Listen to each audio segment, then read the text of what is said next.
حضور صلی اللہ علیہ وسلم نے فرمایا یہ رمضان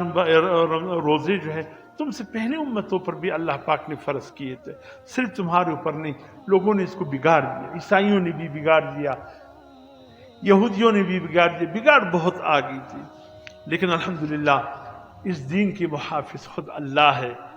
اگر کسی نے اللہ کے دین کو بگاڑنے کی کوشش کی، اللہ پاک نے اس کو ختم کر دیا، لیکن اللہ کا دین آج تک محفوظ ہے، قیامت تک محفوظ ہوگا کہ اس کی ذمہ داری خود اللہ نے لی۔ اور وہ دن کیوں مٹ گئے، وہ دن کیوں خراب ہو گئے کہ ان کی ذمہ داری اللہ نے ان لوگوں پہ ڈال دی تھی کہ اس دین کی تم حفاظت کرو، لیکن جب چوکیدار خود چوروں کا ساتھی بن جائے، چوکیدار جب خود ڈاکو اور چور بن جائے تو پھر کس پہ بھروسہ کیا جائے؟ تو وہ چوکیدار تھے لیکن چوروں کے ساتھی بن گئے، ڈاکو کے ساتھی بن گئے، بلکہ خود ڈاکو اور چور بن گئے،